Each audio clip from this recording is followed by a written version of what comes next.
Okay, looks like we are live everywhere. So, hello Instagram, hello TikTok, hello everywhere else. We're just going to give it a minute or two for to leave some time for people to join.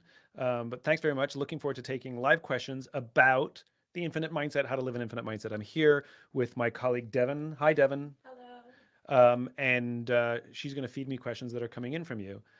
So thank you to everyone coming in. I love seeing all the countries. Why don't you shout out where you're from so I can tell hello from Tulsa, hello from New York. Tell me where you're from. Tell me where you're from. Boston, Germany, Netherlands, Brazil, Michigan. I love this. This always blows me away. Netherlands, Morocco, Copenhagen, Miami, New Jersey, exotic New Jersey, Florida, New Zealand, Australia. Man, shouldn't some of you be sleeping? Malaysia, Denmark. I love this. This is so fantastic. Colombia, Chicago, Dallas, Portugal. Oh my God. It's flying in. Hello, everyone from around the world. This is so fantastic. Thanks for joining. As many of you know, I've been practicing living my life, building my business with an infinite mindset. And so I thought we'd take a little time to answer your questions live here on all the platforms. Why don't we jump in? Devin. So you can post your questions. Hopefully I'll see them, but Devin's more likely to get them. Hello from Iraq. Hello, Oxford. Hello, Brazil. Hello, London. Hello, Ohio. Hello, Hong Kong, Dubai, Islamabad. Freaking love this. Okay. Devin, first question. Yes, we have Jennifer from Facebook who is asking the most simple question of what is the infinite game? Okay, Jennifer from Facebook asking the correct question to get started, which is what is the infinite game? Glad you asked, Jennifer. So, in the mid 1980s, a philosopher and theologian by the name of Dr. James Carse defined these two types of games: finite games and infinite games. A finite game is defined as known players, fixed rules, and an agreed upon objective. Football, for example, if there's a winner, necessarily there has to be a loser. But more important, in a finite game, there's always a beginning, a middle, and an end, right?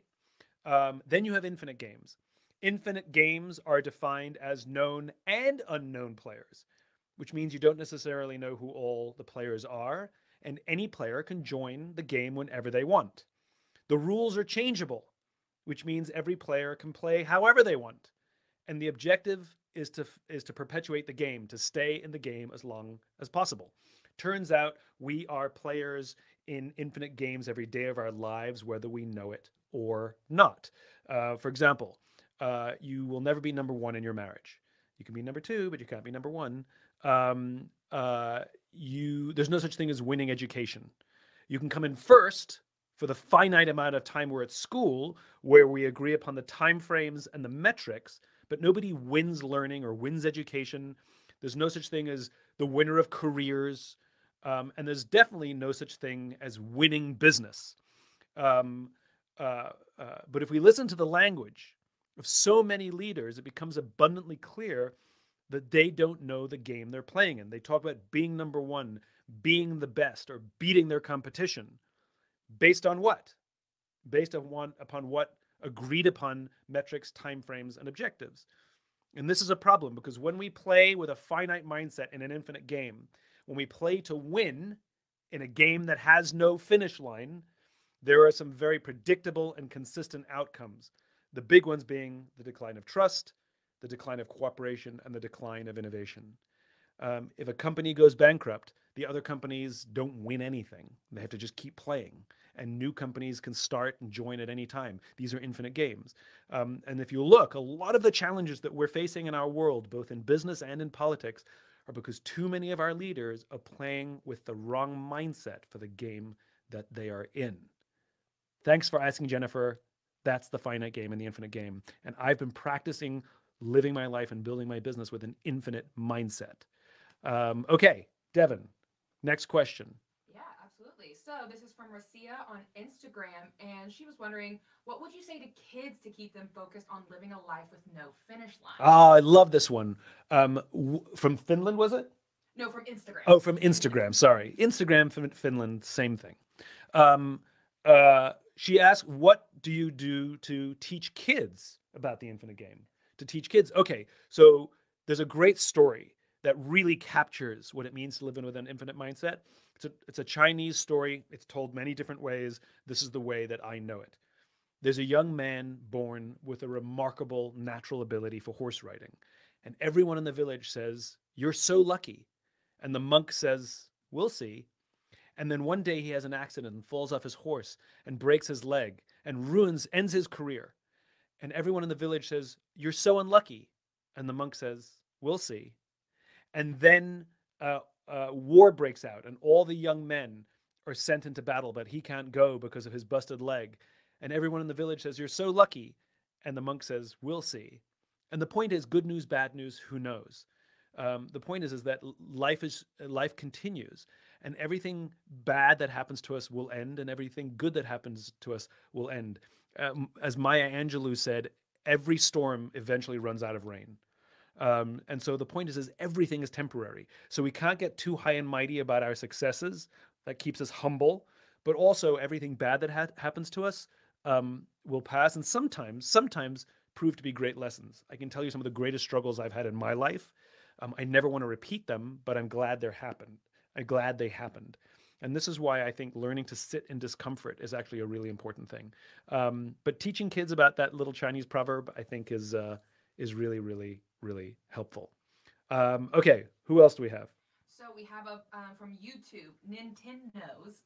I like that. Nintendo's. Yes. Cute. Very cute Nintendo's. They wonder how, if at all, do you see the overnight boom of AI impacting the concept of an infinite game? Ah, great question. How do I see the overnight boom of AI affecting the infinite game?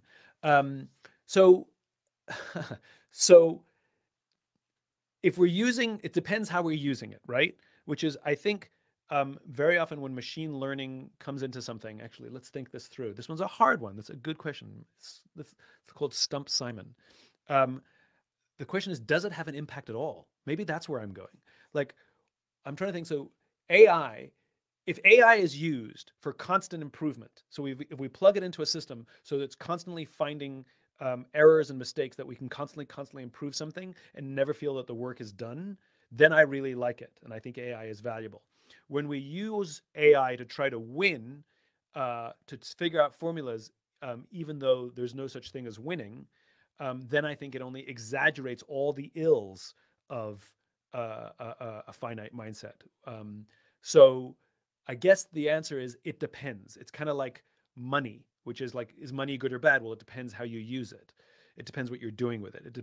It's like rank or power. Is power and rank good or bad? Well, it depends what you're doing once you achieve it. So I think it's the application of the AI that I'm more nervous of.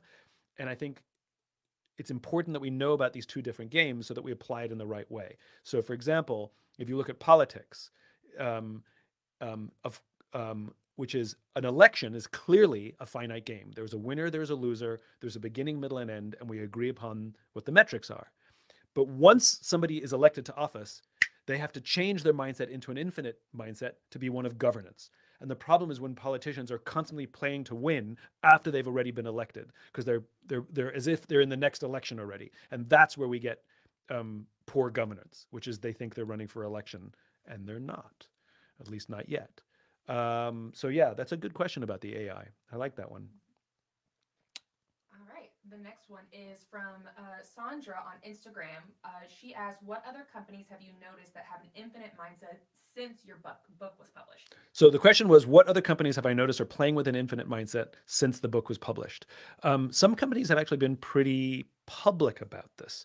Brian Chesky over at Airbnb has publicly said he wants to build an infinite company and be more infinite minded.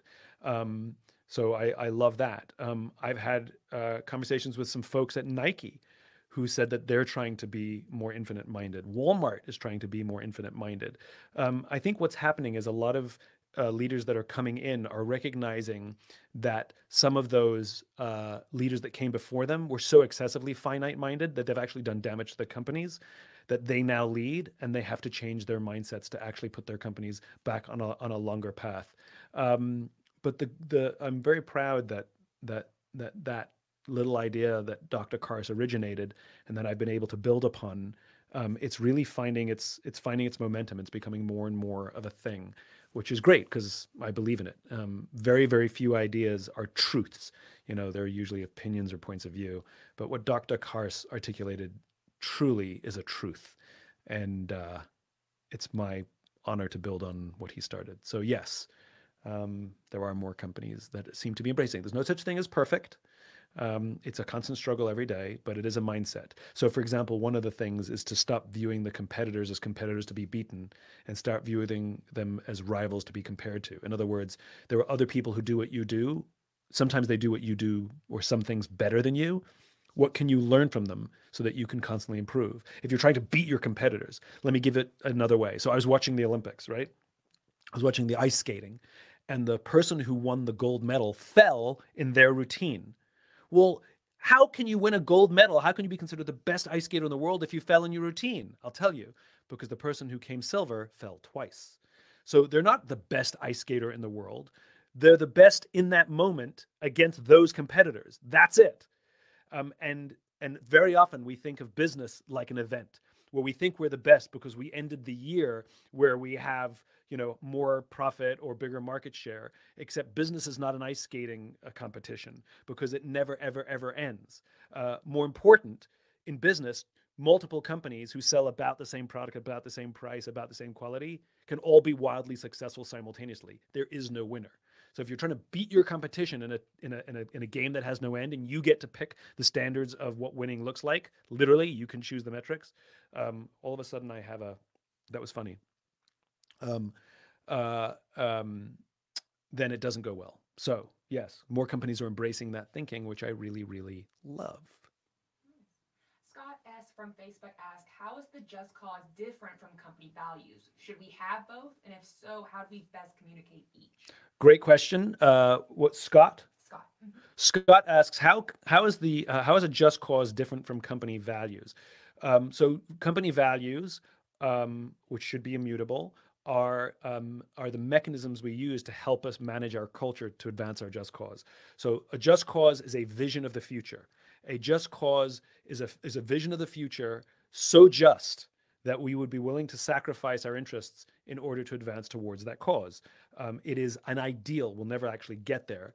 Our values are the edges on the sandbox to help guide our behavior. So, for example, one of the things that gets companies in trouble is when they believe growth at all costs, right? So we're so driven by growth that we will take quality out of our products, put cheap ingredients in, which could be affect people's health, because we increase our margins. We will lay people off needlessly to increase to make our ledger look better, et cetera, et cetera. This is growth at all costs. Our values manages that all cost part. So we want to achieve our vision, but not at all costs. The ends don't justify the means. They both have to be honorable. So yeah, values are the edges on the sandbox we use to help us advance towards our cause. And it's those values that help us hire and work with people to know that we can get along and trust each other. If we had no values, then every relationship becomes more transactional. Values good. Think about it. We're not just friends with people because they can get us into a party, right? Or get us into a club. We're friends with people because we trust them and get along with them. Same thing. It's because they're shared values. It's not just because they can give us something. We're going to have lots of transactional relationships in our lives, but anything that involves trust, values matter. For example, if you go buy a cup of coffee, it's a transaction. We don't need deep trust with the barista. So there's plenty of transactionals. You don't want all the relationships to be like that. TikTok keeps putting a hat and mustache on me, and I don't know why. I don't know if I turned that on, if somebody else turned that on, but I'm getting a kick out of it. Every time I look at my phone, I either have a banana on my head or a sombrero. Okay, next question. Cowboy hat and mustache. Did I do that? I don't know. Aldrin on YouTube, speaking of Just Causes, wants to know, what advice do you have for someone who wishes to join in your Just Cause? Who was it? Aldrin. Hello, Aldrin. Aldrin wants to know, what do I say to somebody who wants to join in my Just Cause? Thank you. Well, let's articulate what my Just Cause is. I believe in a world. I imagine a world. So you can always tell a good Just Cause when you hear about imagination, something about the future, right? I imagine a world in which the vast majority of people wake up every single morning inspired, feel safe wherever they are, and end the day fulfilled by the work that they do.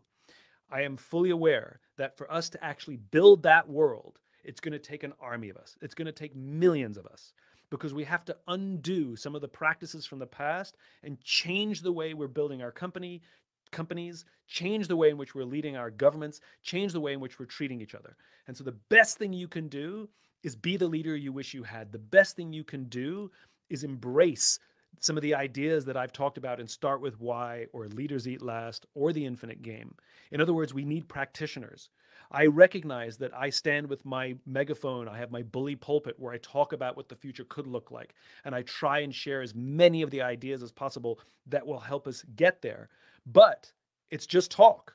As Thomas Edison said, vision without execution is hallucination. And so I need you, Aldrin. I need you to do the things. If you work with a small team, I need you to be that great leader so that it has ripples. We need to take care of each other and change the way things were done in the past. So the best thing you can do to be a part of the movement is to be a physical example of the stuff that I get to talk about and write about. Thanks for asking, and welcome to the Army. Glad to march shoulder to shoulder with you. I have a tiara on now. On TikTok. From TikTok, your favorite app right Hi, now. TikTok, yeah.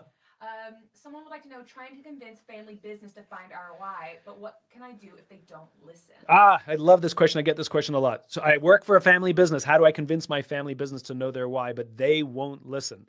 Okay, I get this question all the time. How do I get my boss's boss to listen to the stuff that we talk about and we agree upon? And the answer is, you don't.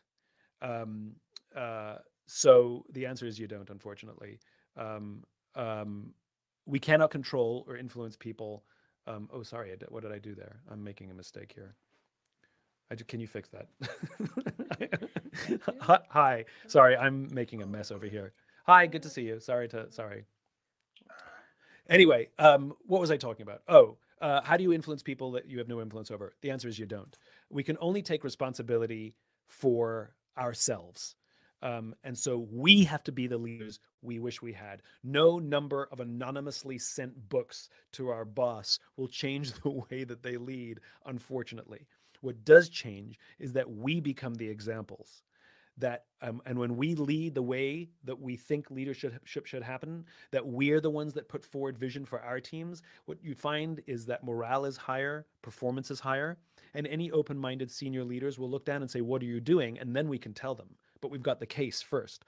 Or if they continue to ignore us, it's okay, because we're building great teams that will eventually get promoted out or move to other companies and take all the lessons that they learned from us, then eventually get promoted or move away and that take the lessons. And it's the ripple. And this is very much a part of the infinite mindset, which is accepting and learning that we may not see results in the short term, but if we keep acting true to our values, if we keep acting, if we keep acting true to our values, if we keep acting towards our vision, that eventually it starts to ripple. I mean, look at the ripples that we form just by us, everyone showing up here today with common cause, right? Look at the ripples that we've created, that we're all here, marching shoulder to shoulder, believing in this different vision of the world that we all imagine. This is what I mean. So the best thing we can do is do it. Okay. What else we got? So, Federico from LinkedIn would like to know, how do we teach infinite mindset to Generation Z? How do we teach an infinite mindset? Federico asks, how do we teach an infinite mindset to Gen Z? Well, frankly, we need to be teaching it to every generation.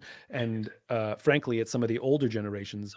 Yeah, it's some of the older generations that struggle the most. It's the boomers that are the most finite minded, because that's the Jack Welch generation. But I digress. The way we teach it is the way we teach anything, which is we talk about it. Read my book, read Dr. Karsa's book, talk about it yourself. The great thing about finite and infinite games is you can tell that little Chinese proverb, you can share the definition. You don't need me or my work to share these ideas. They're so simple, understandable, and repeatable. And so I think we need to also build it into our schools. I think too many schools are finite minded. Yeah, I do think we need to teach it in schools, quite frankly. I think, we teach math and science, but we don't teach mindset. We don't teach how to manage stress. We don't teach how to view the world. I think we need all of that in our curricula, if you ask me. All right. The next question is from YouTube. What if you are flat out not a leader and just part of the game? YouTube asks, what if you are flat out not a leader and just part of the game? Um, Well, I mean, leadership, that's fine. I mean, I don't really, I'm not, I think I understand. Oh, thank you very much. I think I understand the question. I mean, every one of us, it's kind of relative. Um, every one of us is a leader and a follower, right? The best leaders are the best followers. No matter how senior they get, they still believe that they're in service to something even bigger. The Pope, for example, is in service to something even bigger than himself, right? So believe it or not, the best leaders are the best followers. Um, and if you're just part of the gang, then then that's okay. But if you're the one who says, I'm going to take care of the people in my gang, if I'm going to take care of the people on my team, don't look now, but you're a leader.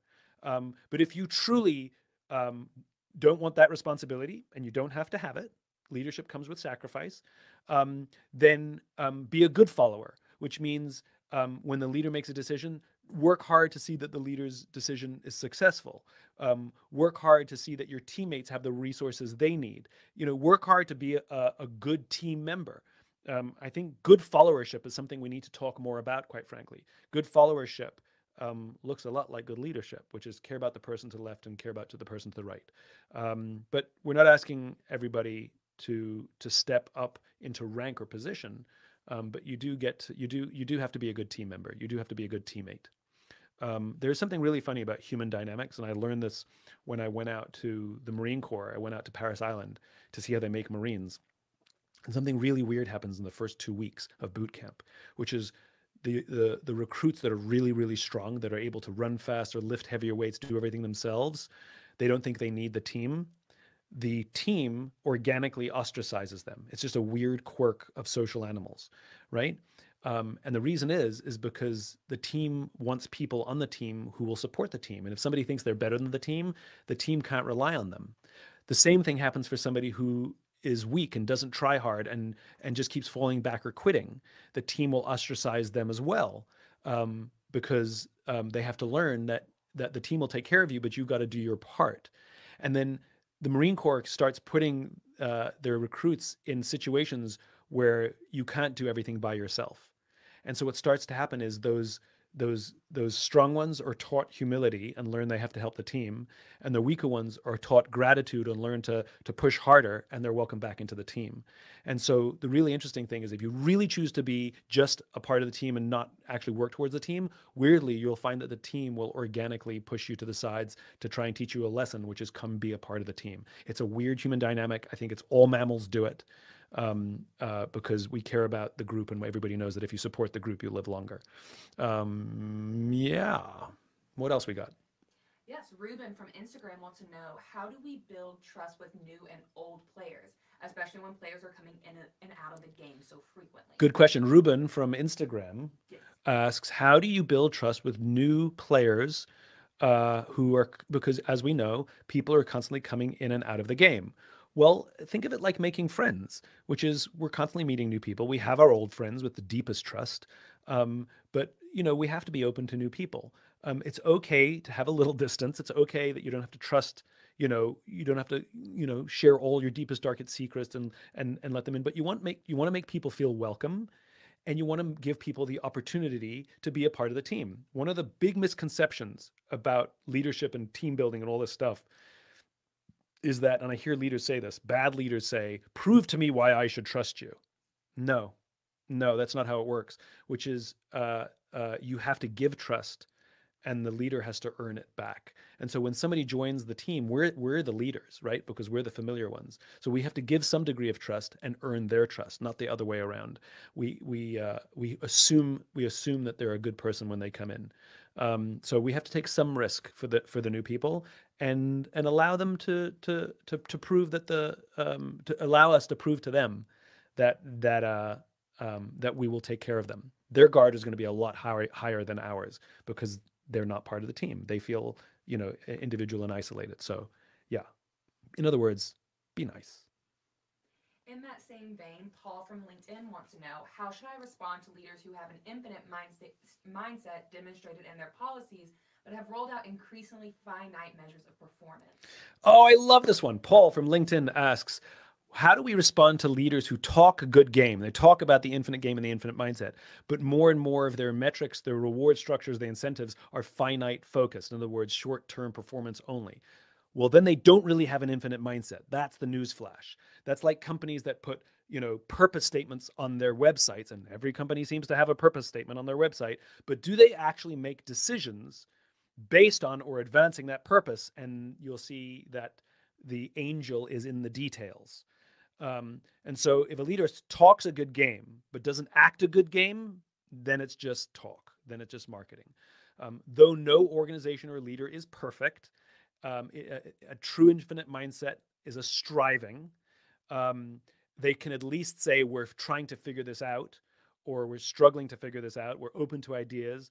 This is all we know for now, but we're open to ideas. At least if they did that, I'd believe them. But if all of their incentives and rewards are finite, even though they talk a big game, then they're working counterproductively, unfortunately. Again, they may, in their thoughts, be trying to do it. They may just not have communicated to the team. So let's not assume that they're bad actors or liars, but maybe go to them and express curiosity, which is, hey, I'm really interested in helping our organization be more infinite-minded. Have you thought about maybe creating new metrics to live alongside some of the old-fashioned finite metrics? I'd love to help. Then see their response. That'll be a good test. Camille on Facebook wants to know, what are the practical small steps that you, Simon, take each and every day to have and keep your infinite mindset? Camille from Facebook asks, what are the practical steps that I personally take to keep an infinite mindset? There's a bunch. So if we just go through it, I follow all the practices in that I wrote about. So number one, advance a just cause. I talk obsessively about my just cause. Inspired, safe, and fulfilled world. You heard me talk about it today. I bring it up in meetings. I never make an assumption that people know it. And even on my own team, even though our whole team knows it, I will say it all the time. So I'm reinforcing it for the team, but I'm also reinforcing it for myself. So I'm saying it constantly as a reinforcement. Build trusting teams, which is I work hard to embody and practice the things that I talk about. I'm on my own leadership journey. I make mistakes. I try and be accountable and open and honest when I make those mistakes. But I'm the first to admit that I'm a student. I'm just a student of leadership. That's all I am. There's no such thing as an expert. And I work hard every day to try and build the teams that I know will help advance that cause and help me be infinite-minded. The big one, which is actually the easiest one to implement, is worthy rivals. I'm not trying to beat anyone. I'm not trying to outdo anyone. There are other people who do what I do. I'm not trying to sell more books than them. I don't really care. But I do admire some of them because they do some or many things better than me. And I want to learn from them because I'm always in a state of constant improvement. We also believe in partnering with some of the people that, quote unquote, are our competitors. We've reached out to the CEOs of companies who literally sell similar products as us. And we say, hey, can you teach us what you're doing so we can get better at what we're doing? And we open up our kimono and show them our product and show them how we're doing badly and show them how we're doing well. We like who cares? Like we don't mind. So we sometimes do that, believe it or not. But worthy rivalry is the easiest place to start. And we will even talk about it in our own team. Why don't you go, if we have a new project we're working on, we'll tell somebody, go worthy rival this. In other words, find somebody who's really good at this and let's learn from them. So yeah, it is a daily practice. And I do work on it every day. It's like fitness. It's my infinite-minded fitness. I have to work on it every day. Otherwise, I'll slide back into finite-mindedness, which is so tempting and so much more fun because it's quick thrills of dopamine, right? Like gambling is so much more fun than saving money, for example. Same idea. Great. That was a good analogy. I'm going to use that one again. I've never used that one before. That gambling is more fun than saving money, even though saving money will help you in hard times. And that's kind of the same. Finite-minded is exhilarating, but it's not necessarily good for the long term. In fact, it might do damage over the long term. In fact, I know it does. Katie from TikTok would like to. Katie from TikTok. This is TikTok. Hi, Yes. TikTok. How can I bring the infinite game to my team and turn it into an ongoing practice? Katie asks, how can I bring the infinite game to my team and make it into an ongoing practice? What I have found, if you want to bring new ideas to a team, is start talking about them. I mean, literally, just say, I heard this idea. Can I share it with everybody? All of my ideas started off as conversations. All of my ideas started off as thoughts. Going out for lunch with friends or with teammates, and I said, let me share an idea with you that I have, or that I've learned about, or that I heard. Um, and they all start off as conversations, and it all goes back to the law of diffusion, Katie, which is don't worry about converting people. Find the people who are more drawn to these early ideas. So when you talk about them, some people say you're an idiot. Okay, that's fine. We don't need to convince them. And some people say that's cool. I love that. Where did you learn about that? I want to learn more about that. And then what you'll start to do is you start to build community of people around ideas. But talk about them. Talk about them obsessively. When I have an idea or find an idea, I literally become obsessed with the ideas, and it's all I talk about for a while. You should have seen me when I first wrote down the golden circle. I was drawing circles on napkins everywhere I went, every meeting, every dinner I had. I was drawing circles on napkins. It was an obsession. That's one of the reasons the idea spread, is because I told so many damn people about it. Before I had any TED Talks or books or anything like that. I was just talking about it obsessively. So talk about your ideas obsessively. Would you also like to talk about book club? I would like to talk about book club, talking about ideas obsessively. So whenever I would give a talk, invariably someone would raise their hand and say, "Simon, it's all fine and good what you talk about, but our company, we have no budget for leadership curriculum." Right? I talk about learning listening, and I talk about learning how to give effective confrontations and difficult conversations and all these great leadership skills. And people would always say, "We don't have the budget for it," or "Our company's too small," or "My boss has no appetite for this." And I'd always reply with the same answer: can you afford a book? Buy a book, start a book club. A book club is one of the best, it's a hack. It's one of the best ways to start a leadership curriculum without any formal budgets or any formal learning. One of the things we found is when people did start book clubs is they sometimes got a little stuck, which is they'd be like, "So what do you think of chapter 2?" So what we did, we made a book club. And so you can, if you visit our site, simonsinek.com, if you have a little team, we built a book club that I ask the questions. We have the Infinite Game. We have one that's coming out on Unreasonable Hospitality, coming out soon. Oh, look at that. Things popping up on the screen. Amazing. Oh, what are we doing that? Oh, I didn't even know we were doing that. Check it out. Oh, I didn't even know this. I love my team. If you will If you read go it to, out for I'll, Instagram and TikTok. I'll read it out for Instagram and TikTok. It says, if you go to simonsinek.com, use the code BookClubLive20 to get a 20% discount on an Infinite Game book club order for the next 48 hours. Someone who buys this with this code will get a surprise from me. Okay, didn't even know that.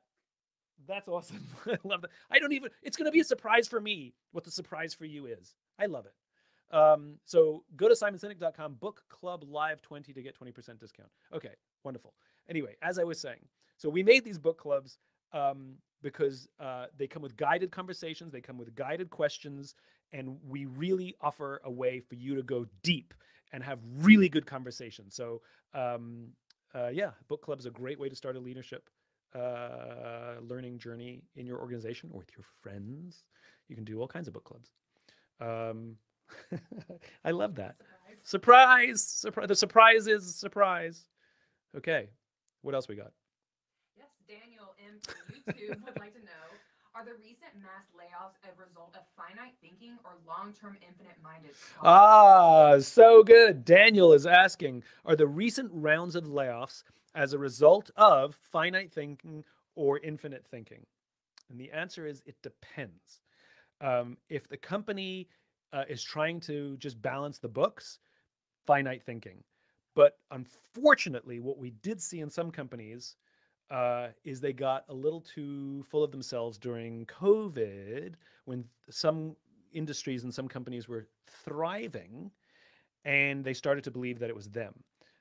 Peloton, for example, right place, right time, and their business boomed during COVID, and they thought it was because they were geniuses. I'm sure they're smart people, but they were right place, right time, and they expanded too much too quickly. And now, as the market is leveling off and normalizing to pre-COVID standards, turns out it's affecting their business.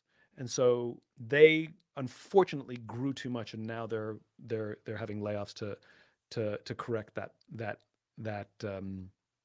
lack of humility. But a lot of companies, unfortunately, are also taking advantage of it to manage books. So it really, the simple answer is it depends. I hate to say it. You have to look at the leadership. You have to look at the circumstances. If it's existential, sometimes it's existential, like they're literally going out of business and they have to do it. But if you ask me, I think a lot of companies are using it to just clean house, which is not necessarily a good thing, but that's what they're doing. Great. Crickets. Do we have any more? Yes. One here from Alan on LinkedIn, which is, how do we write goals for an infinite game? Somebody posted here, Larry Jenkins, PhD. Can you post the 20% book club discount information? Sure. We'll do it later. Zach, can you do that? Ah, bing, there it is. It's Book Club Live 20 is the coupon. Book Club Live 20 is the coupon. Okay, sorry. What was the question? Yes, the question was from Alan on LinkedIn. How do we write goals for an infinite game? How do you write goals for an infinite game? Okay, first of all, thank you, Alan from LinkedIn. How do you write goals for an infinite game? And so what you want is mile markers, right? So infinite games you measure in momentum. There are finite games in the infinite game. The infinite game is not the absence of finite games. So for example, if the infinite game is to be healthy, right? There's many things I have to do. I have to eat right. I have to sleep right. I have to nurse my personal relationships. I have to exercise. There's probably 30 other things I have to do. Can't do all of those things well all the time. So it's up and down depending on where your focus is. It's a striving, and you can absolutely have finite goals within that. So I want to lose X amount of weight, or I want to gain a certain amount of muscle mass, or I want to get 8 hours of sleep every day. And you have your rings and your bracelets and whatever tracking device to measure your sleep, to hold yourself accountable, to make sure you're getting the sleep and you're taking magnesium and all these things. So you can have metrics, but you're measuring those metrics in order to advance something even bigger. And that's the most important thing, which is whatever finite objectives you have, whatever finite goals you have to be directed towards the infinite. And very often if we take it to an organizational level, when you see companies who are growing for growth's sake, or I love it when companies come to me and say, we're hyper growth. And I'm like, okay. And show me one article. I don't care if it's Harvard Business Review or Mad Magazine. Like, show me one article that says that growing fast is good. There's literally zero literature, because it's not. The reason companies are pushed to grow fast is because it's good for an investment community. That's it. And so if you're making decisions to grow fast, what's the reason you're trying to grow fast? For a liquidity event? Gross, right? That's just some short-termism. Right? I have no problem with most decisions that companies make if I understand the context within which those decisions are being made. And if the context sounds like bullshit, it's probably bullshit. The logic should be easy to understand, that we need to achieve this goal because we're trying to get there. So for example, I run a for-profit organization, right? And yet I'm an idealist when it comes to our vision. It's because I understand that money is fuel, that our cause and the things that we put out into the world, that we need money to make all those things happen. I need money for a team. I need money for reinvestment. And all of the stuff that we sometimes give away or sell on simonsinek.com or other places are always geared towards trying to get towards that ideal. When we have meetings, we rarely say what's good for the company. We talk about what's good for the movement. And we're constantly reminding ourselves that the products we make, the partnerships we make, the decisions we make have to tend towards that ideal. So you can have finite goals. There's no problem with that. You have to have metrics. You can't run in a marathon without mile markers. It's unnerving. So metrics are good, but they have to be a measure of speed and distance towards something bigger. We have to know the context. That's the interchange. That's the relationship. Hope that helps. All right, and this is our last question. Last question? No, I want to keep going. I have fun. Samuel from Facebook would like to know, how do you balance the needs for finite wins in the context of the infinite game? Samuel asks, how do you balance the needs for finite wins in the context of the infinite game? I think you just actually asked and answered your own question, Samuel, which is you have to have the infinite game in mind. Goes kind of to the question I just answered a moment ago, which is there's no problem with needing to hit finite goals. The question is, to what end? Now, sometimes, unfortunately, organizations we work for have no infinite context, and all they have are the finite goals we have to hit every year. And that's why we're talking about this. It's because we're trying to change business. We want companies to be idealistic. We want companies to have bold vision. We want companies to have their metrics and their values aligned with advancing something bigger. And so that's exactly why we do the work we do. And this is why our army exists, is because we're asking these questions of our organizations and trying to make change ourselves, because we believe in a world that looks a little different to the one we live in now. The hook's going to come out. This has been so much fun. I can do this forever. I really do enjoy it. Thank you for joining me on Instagram. Thank you for joining me on TikTok. Thank you for joining me on LinkedIn and YouTube. And that's it on those places. And I hope this was fun. I hope this was inspiring. I hope this was helpful. And I hope to see you again sometime soon. And for those of you who are asking, that coupon is Book Club Live 20 if you want to use it to start a book club. Think you're all amazing. Love you all. Thanks for joining. Thanks for taking your time to be a part of this movement. Take care of yourself. Take care of each other.